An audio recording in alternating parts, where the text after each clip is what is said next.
요나서는 매우 유명한 책입니다. 짧은 책이긴 하지만 요나서가 유명한 이유가 있습니다. 예수님께서 마태복음과 누가복음에서 요나 이야기를 하셨기 때문입니다. 요나 이야기 하면 우리는 물고기 뱃속에서 3일 동안 있었던 요나 이야기를 기억합니다. 요나가 우리에게 가르치는 중요한 메시지가 있는데, 우리가 많이 놓치는 중요한 메시지가 뭐냐면, 하나님께서는 이스라엘 백성들만 구원하고자 하시는 하나님이 아니라 온 민족, 온 백성들을 구원하기를 원하시는 하나님이시라는 겁니다. 다시 말하면 하나님께서는 하나님의 백성들이 선교적 사명을 잘 감당하기를 원하신다는 것입니다. 그런데 오늘 우리가 읽은 본문을 보면 요나는 하나님의 이러한 말씀을 듣기 싫어했던 것이죠. 저희 교회는 시작하면서부터 세계 선교에 관심을 가지고 세계 선교를 위해서 기도하고 작지만 선교를 후원하는 일에 참여를 했습니다. 지금까지 저희들이 해외 선교를 위해서 선교사님들을 돕고 후원하는 일을 꾸준히 해왔는데요. 앞으로도 우리가 이 사명을 잘 감당해야 되겠습니다. 교회가 존재하는 목적은 선교에 있기 때문입니다. 하나님의 사명에 우리가 집중하고 그 일을 위해 충성할 때 하나님께서 우리의 필요를 공급해 주시고 우리의 삶을 복되게 하실 것입니다. 너희는 먼저 그의 나라와 의를 구하라. 그리하면 이 모든 것을 너희에게 더하시리라. 아멘. 오늘 반가운 분들이 많이 오셨습니다. 특히 이 해외에서 이렇게 오신 분들이 있어가지고 요즘 너무나 기쁜데요. 이분들이 한국에 와서 또 예수 그리스도를 가까이 하고 신앙생활을 잘 할 수 있도록 여러분들이 기도해 주시면 좋겠습니다. 우리 도나 성도님 우리 교회에 오셔서 등록하시고 한 가족이 되었는데요. 여러분도 알다시피 키르기스스탄에서 왔습니다. 그리고 우리 도나 성도님이 또 친구를 한번 전도를 했는데 지난주에 등록을 했죠. 버지니아라는 우리 자매인데요. 케냐 사람입니다. 여러분들이 이렇게 늘 접할 수 없는 분들인데 오늘 또 우리 버지니아 우리 자매가 또 친구들을 두 분 데리고 왔어요. 어디 분인가 물어봤더니 한 분은 우즈베키스탄, 또 한 분은 몽골에서 왔습니다.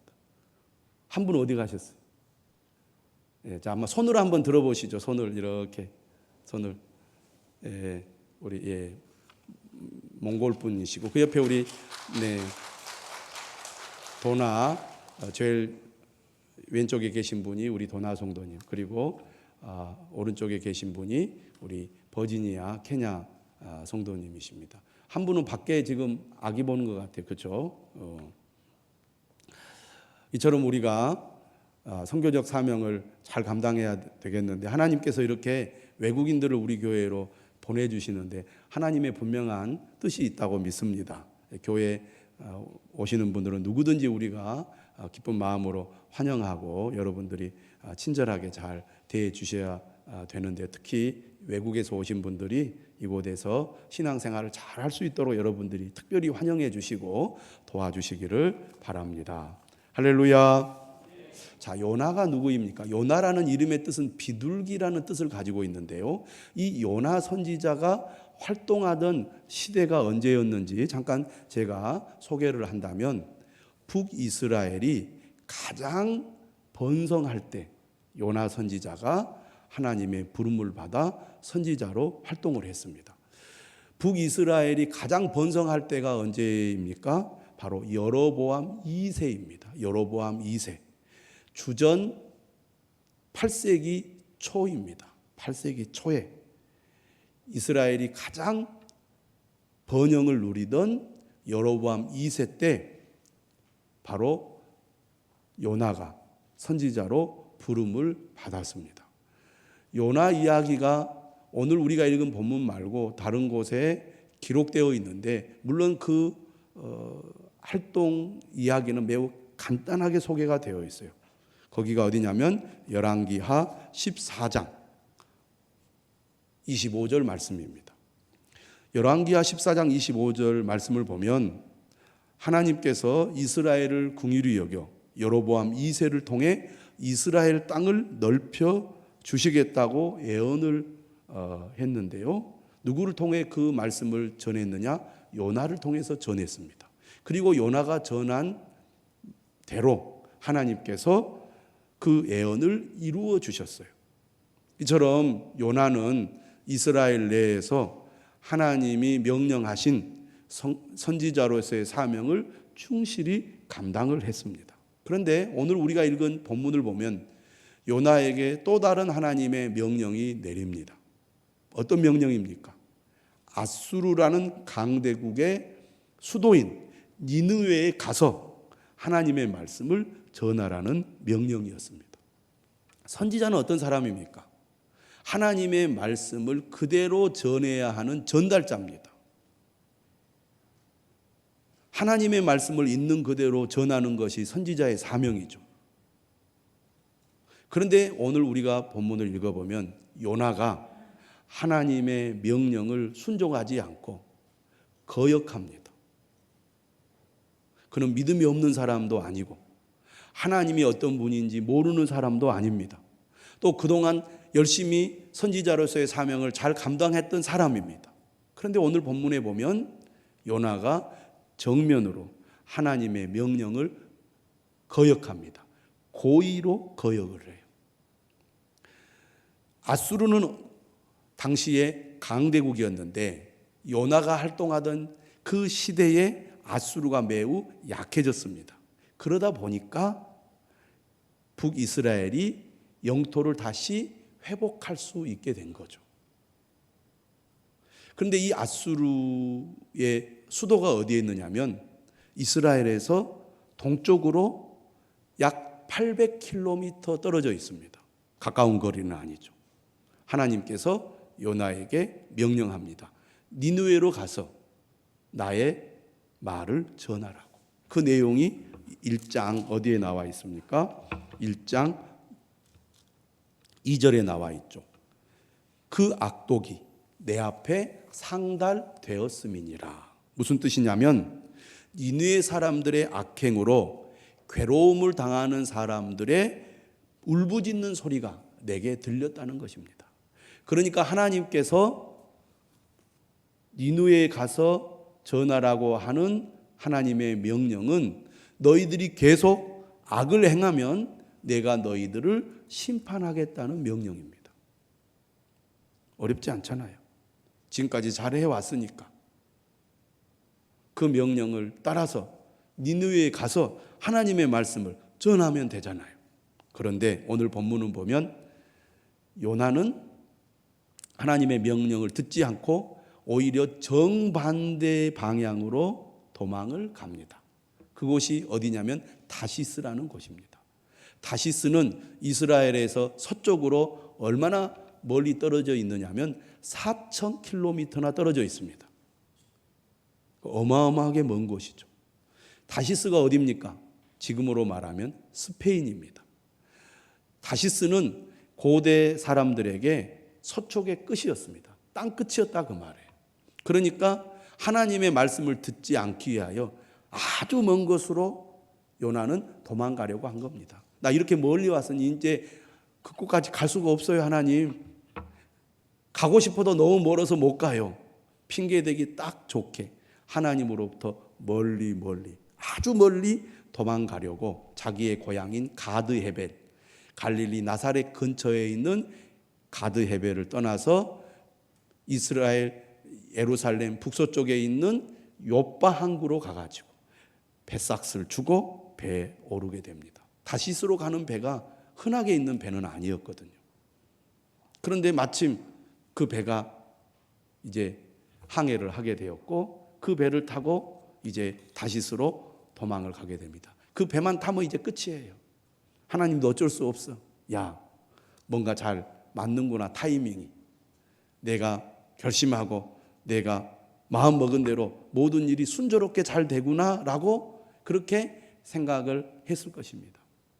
그렇다면 요나는 왜 하나님의 명령을 듣지 않고 하나님의 명령을 거역했을까요? 그런 질문이 생기지요. 이유가 있습니다. 기본적으로 요나는 아수르가 싫은 겁니다. 아수르가 싫었어요. 왜 싫었습니까? 북이스라엘이 오랫동안 아수르에게 조공을 바쳤거든요. 지금은 아수르의 세력이 약해져 있지만 언제 또 그들이 다시 힘을 얻어서 이 나라를 괴롭힐지, 또 우리를 침략하여 우리를 멸망시킬지 알 수 없었기 때문입니다. 그래서 요나는 하나님의 명령을 듣고 싶지 않았어요. 하나님의 뜻이 이해가 되지 않았어요. 왜 하나님께서는 하나님의 백성들의 대적인 아수르에게 하나님의 말씀을 전하라고 하실까? 가만히 내버려 두면 그들이 멸망할 텐데, 하나님이 괜히 말씀을 전하라고 해서 혹 그들이 마음을 고쳐먹고 하나님 잘못했습니다 회개하면 하나님 반드시 그들을 용서해 주실 텐데, 하나님 저 그 꼴 보기 싫습니다, 그런 얘기입니다. 여러분, 우리 민족이 싫어하는 나라가 어디입니까? 일본입니다. 세계 모든 나라들이 일본을 대단한 나라로 봅니다. 일본을 우습게 여기고 무시하는 나라는 딱 우리나라밖에 없습니다. 일본에 우리가 선교를 하고 있는데요, 우리가 예수님을 믿고 하나님의 사랑을 전하지만 일본 사람들이 예수님을 믿는다는 거 별로 좋게 생각하지 않는 사람들이 많습니다. 우리나라 사람들은. 그들은 다 바다에 빠져가지고 죽어야 될 민족이다, 이런 생각이 우리에게 있다, 그 말이에요. 그래서 우리가 세계 만방에 복음을 전해야 됩니다. 그리스도인들이 아멘 합니다. 일본에도 가서 복음을 전해야 됩니다. 그러면 소리가 줄어들어요. 그렇게 우리가 역사 속에서 불편한 감정을 가지고 있다, 그 말입니다. 아수르가 그런 나라였어요. 하나님의 명령이 듣기 싫은 겁니다. 하나님이 요구가 마음에 안 들어요. 또 하나님이 왜 그렇게 하시는지 이해가 되지 않습니다. 그래서 요나는 하나님이 어떤 분인지 알면서도 하나님을 향한 믿음이 있음에도 불구하고 하나님의 명령을 고의로 거역하여 안 들으려고 한 겁니다.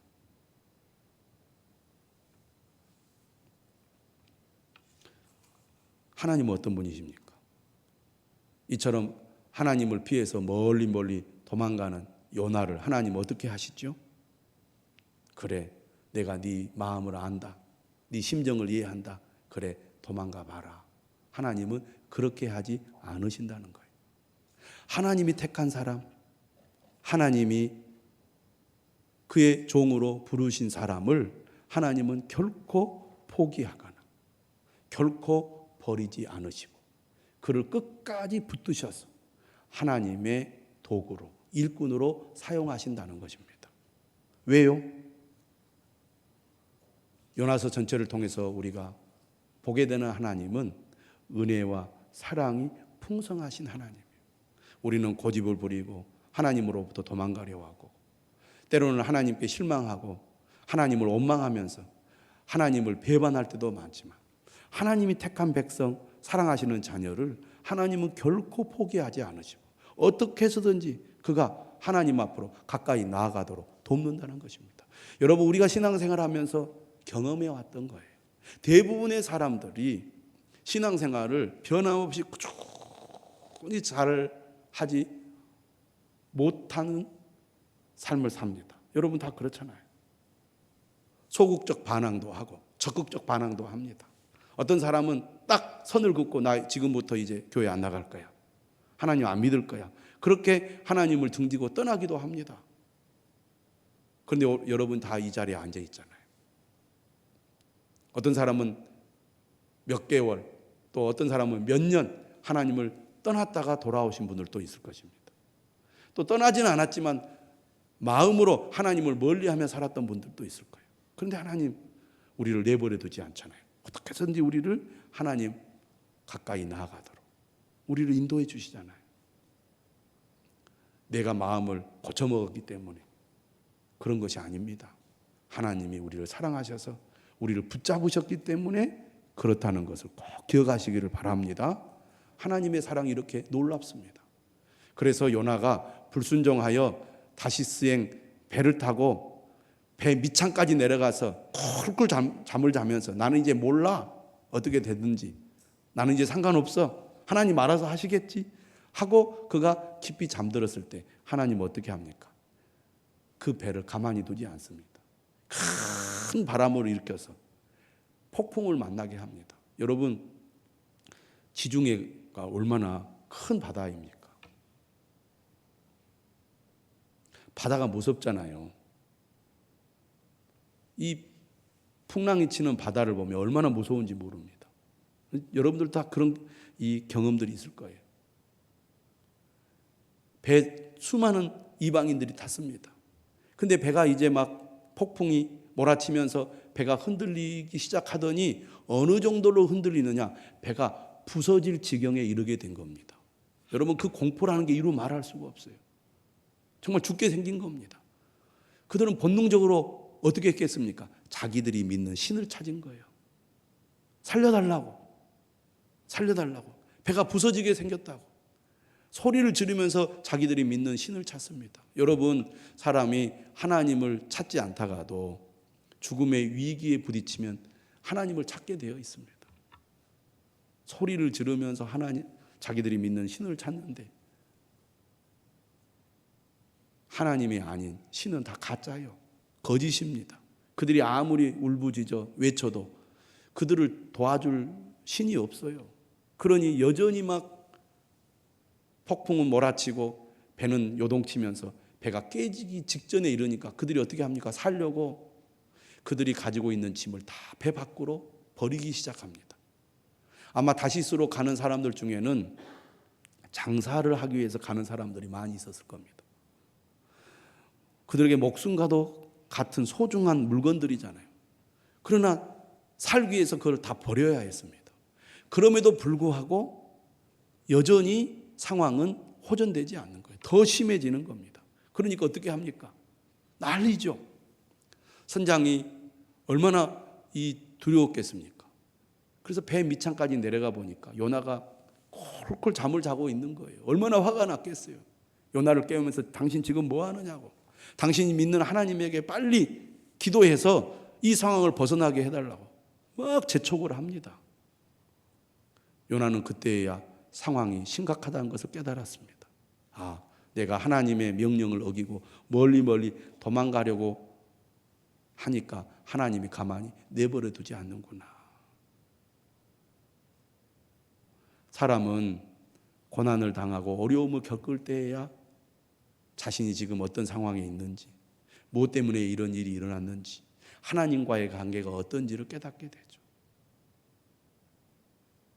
상황이 전혀 호전되지 않는 상황에서 사람들은 어떤 선택을 합니까? 우리 중에 누군가 신에게 잘못한 사람이 있어서 그 사람 때문에 우리가 이렇게 죽음에 처하게 됐구나라는 것을 그들이 직감을 하고 안 되겠다. 그 사람을 찾아내서 그 사람으로 하여금 이 문제를 해결하도록 해야 되겠다. 그렇게 생각을 하고 그들이 제비를 뽑기 시작합니다. 누가 뽑혔겠어요? 당연히 요나가 뽑히죠. 그래서 요나를 불러서 추궁을 합니다. 8절에 나와 있어요. 이 재앙이 누구 때문에 우리에게 임하였는가 말하라. 내 생업이 무엇이며 내가 어디서 왔으며 내 나라가 어디며 어느 민족에 속하였느냐. 사람들이 막 죽일 듯이 달라들면서 요나에게 추궁을 하니까 요나가 그때야 이렇게 고백을 합니다. 9절이죠. 나는 히브리 사람이요 바다와 육지를 지으신 하늘의 하나님 여호와를 경외하는 자입니다. 이 일을 하나님이 하셨구나. 내가 하나님의 명령을 거역하고 도망가려고 했더니 하나님께서 나와 내 주변의 사람들에게 이러한 재앙을 내리셔서 내가 하나님께 불순종한 것이 얼마나 잘못된 것인지 깨닫게 하시는구나. 요나는 그때야 알게 되지요. 그리고 이렇게 10절에 얘기해요. 자기가 여호와의 얼굴을 피함인 줄을 그들에게 말하였으므로 무리가 알고 심히 두려워하여 이르되 네가 어찌하여 그렇게 행하였느냐. 또 얘기를 하자 요나가 이렇게 대답합니다. 나를 들어 바다에 던지라. 그리하면 바다가 너희를 위하여 잔잔하리라. 이 모든 문제의 원인이 자신에게 있다는 것을 깨닫고 나를 바다에 던져라. 그리하면 너희들은 괜찮게 될 거다라고 말하는 겁니다. 그러니까 요나의 불순종으로 말미암아 요나만 고난을 당한 게 아니라 요나 주변에 있는 사람들까지 고난을 당한 거예요.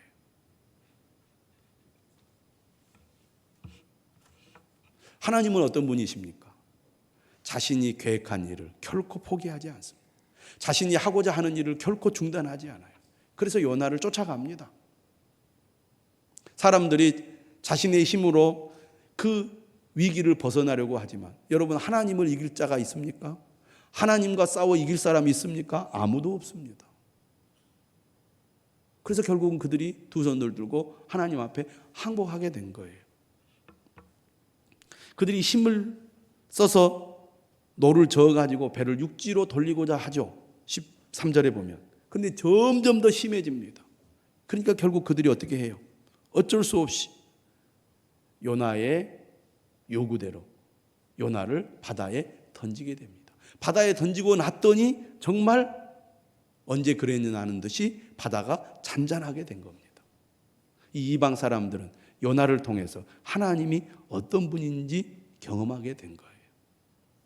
요나의 불순종을 통해서 오히려 하나님은 이방 사람들을 하나님을 알고 두려워하게 만든 겁니다. 그래서 16절에 보면 그 사람들이 여호와를 크게 두려워하여 여호와께 제물을 드리고 소원을 하였더라. 하나님은 어떤 분이십니까? 우리가 지금 사무엘하 말씀을 묵상하고 있는데 하나님은 오히려 하나님을 거역하는 사람을 통해서도 역사하시는 하나님입니다. 하나님의 뜻을 드러내시는 하나님이죠. 하나님이 못하실 것이 없습니다. 하나님은 마음 먹은 것을 자신의 뜻대로 하실 수 있는 분이에요. 그런데 왜 굳이 요나를, 말 안 듣지 않고 고집을 부리고 하나님으로부터 도망가려는 요나를 왜 하나님은 끄집어서 그를 사용하려고 하실까요? 하나님이 그를 사랑하시기 때문입니다. 여러분, 하나님 앞에 악을 행하는 니느웨 사람들을 왜 하나님은 구원하려고 하시죠? 저 악한 사람들은 심판을 받아야 되는데. 인류를 향한 하나님의 사랑, 긍휼히 여기는 마음, 하나님에게 그러한 사랑이 있기 때문이죠. 하나님께서 요나를 쫓아가서 그에게 고난을 주고 그를 돌이키게 하는 것도 하나님이 그를 사랑하시기 때문이라는 것입니다.